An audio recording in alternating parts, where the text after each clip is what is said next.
Good afternoon, all. CamelbackTrading.org coming to you this Wednesday afternoon, August 31st. And we are looking at Window Traders market profile of the ES and SPY. Another month in the books.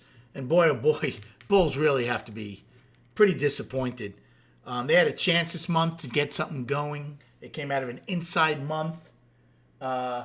Did very well. They got $19 above July's high, only to close well within July and at the lows of the month.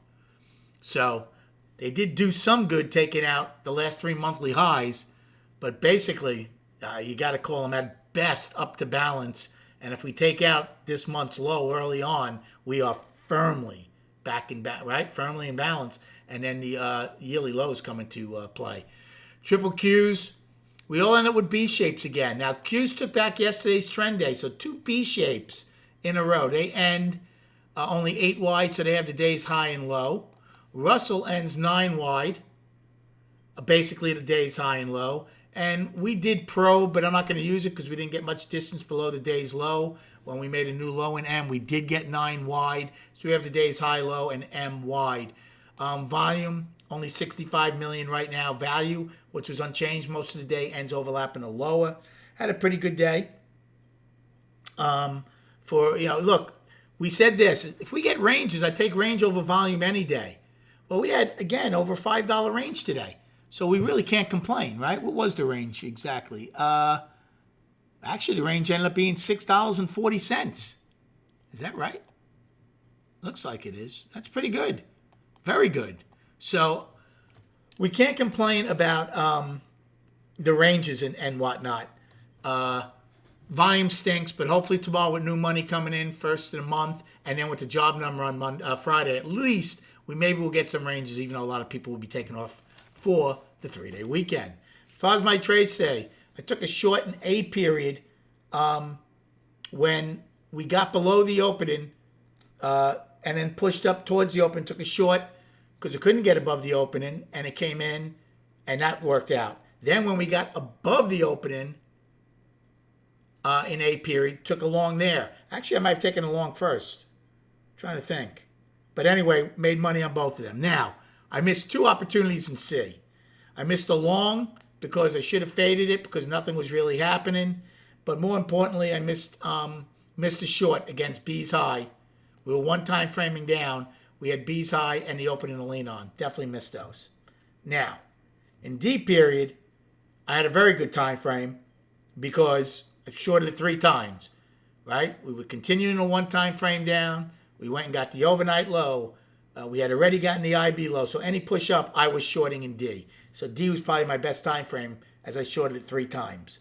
In fact, one of those in D was I think a 4 or 5 lot. So I had a good D period. H period, because we weren't getting any extension or distance, I faded it and did okay. Nothing big, very small, but I did it. And I did the same thing in J. Now, I wasn't crazy about J because we weren't really going anywhere. But I actually, when it pulled back, I had a 1 lot and it pulled back and it took a 4 or 5 lot, and that turned out to be pretty good. So J wasn't bad. And then in K period, I shorted it because we had taken out I and J's low. Looked like we might hold single prints. And I'm trying to think. I think I might have lost on one contract or something. But it was a good day. Nothing huge, but it was a good day overall. This is 2 days in a row now to try to put into some kind of context, what's happening here. Bears are firmly in control, yet after C period, right? ABC was very, very powerful yesterday. But since C period yesterday, we basically haven't done anything. Yes, we made new lows today, and yes, we're going out on the lows. So we'll see. Maybe we could get something below here. We're still one time framing down. But it seems like the sellers have had trouble down here.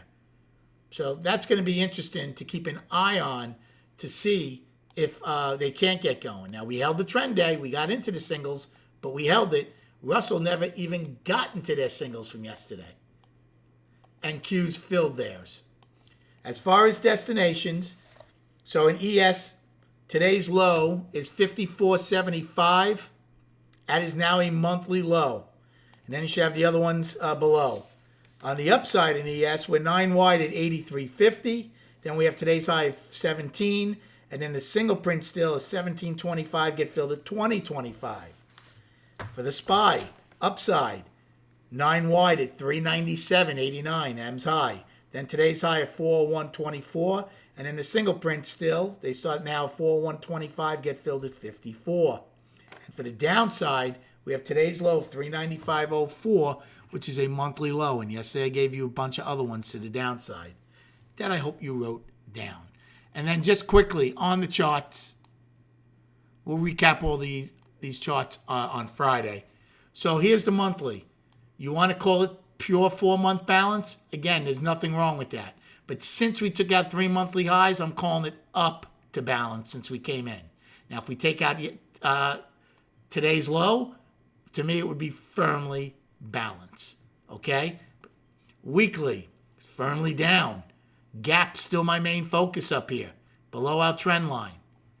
And then the daily is also firmly down. We got above the 50 today. We got above 4,000 today in the ES, only to fail miserably. We got above it early in the day, A, B, and C barely, and then could never get it again.